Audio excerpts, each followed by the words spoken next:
I have asked Eve Lawson, a health educator, to come and tell you how to best manage Susan's asthma. She will be working with me on your case. Susan's case, you mean? Yes.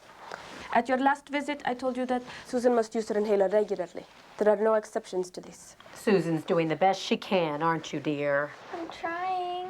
It is not good enough. This baseball game that she has been playing is making her attacks worse. It's not baseball. It's softball. Yes. Susan must learn how to manage her asthma in order to continue playing that game. Daddy, do I have to stop playing softball? Well, we'll see. No, you certainly do not. Dr. Amapour, Susan loves sports. She's learning teamwork and discipline. I played sports when I was her age, and it was wonderful. But you did not have asthma. Can you believe this?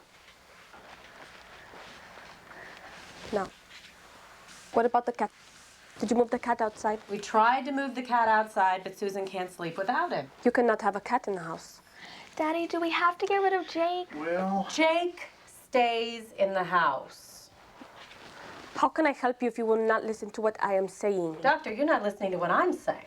I am trying to help Susan. Why don't you try talking to Susan for a change? What about the cigarettes? Are you still smoking, Mrs. Mann? I smoke outside, not in the house. You must stop smoking cigarettes now. Must? We're here for Susan, Doctor, not me. Mr. Mann, do you understand what I am trying to say to your wife? Susan must learn to manage her asthma. She cannot be around cigarettes, she cannot have a cat in the house, and she must learn how to use her inhaler in order to play that game. well, I've been thinking about Harry, sit down. Look, Dr. Amapour, Susan is not going to stop playing softball, and that is final. That is not what I am saying.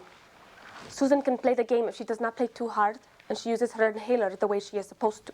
Not play hard? That's a laugh. You have to play hard. You play the game to win. That's the way Americans train their kids. You never catch a daughter of mine in right field. Mrs. Mann, children with asthma cannot be like that. Where did you say you were from? Iraq? Iran, Persia. That explains it. I don't even understand you. I don't understand you. You're a very rude and cold doctor. Mrs. Mann, you are a very difficult person to talk to. I'm difficult. Can you believe this? I'm tired of talking about this with you. Where's that health educator? She should be here any moment now. Is she an American? I hope so. I don't think you can appreciate where I'm coming from because you're an Iraqian. Mrs. Mann, I think it does not matter that I am Iranian. Daddy, am I going to get an American doctor? Ask your mother. You bet you are, dear. Dr. Amapour. Mrs. Lawson, I am glad you are here. This is Mr. and Mrs. Mann and their daughter Susan. Mrs. Lawson will explain to you the importance of managing your daughter's asthma. Thank God, an American. Oh. Mr. and Mrs. Mann, would you and Susan like to come into my office for a moment? Gladly.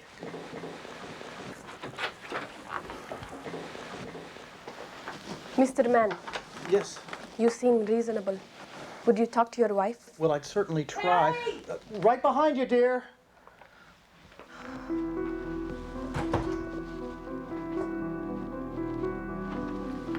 Sierra, what was all the commotion? Oh, hi, Paul. Cindy. Sierra, are you all right? Let's go to the staff lounge so we can talk about it. Yeah.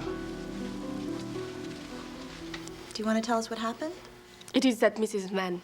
She thinks that because I was not born in America that I am not a good doctor. She said that? She thinks that. She also says that I am rude and cold. Again? I mean, wasn't it just last week that you were telling me about a patient who complained that you were rude? Mrs. Mann is the one who is rude. She is some sort of fanatic, pushing her daughter into sports. I know the case. Asthma. I treated her daughter last year. Very frustrating. The mother smokes. They have a cat in the house. Mrs. Mann can be very defensive. I know the feeling. I've had difficulty with some of my patients, too. I've been called an orderly, a janitor, even worse if you know what I mean. But I'm not as easily offended as I used to be. Why not? Well, I started working on my communication skills, attending different educational programs that were made available to our department. Those programs have made a big difference with me. They've helped me see how patients perceive me. And Sierra, if you don't mind me saying, you can appear to come across a bit rude sometimes, abrupt. Now, I know that it's not intentional, but to be honest, I felt it myself. It's not so much what you say, but how you say it.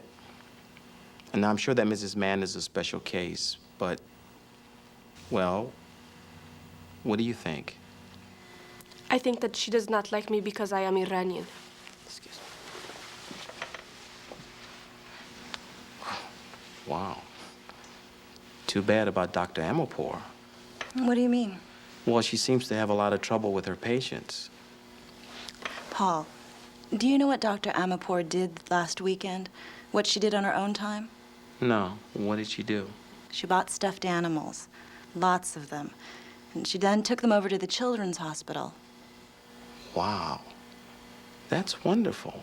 It's not the first time either. Dr. Amopour is really a very sweet person. It's too bad her patients don't know that.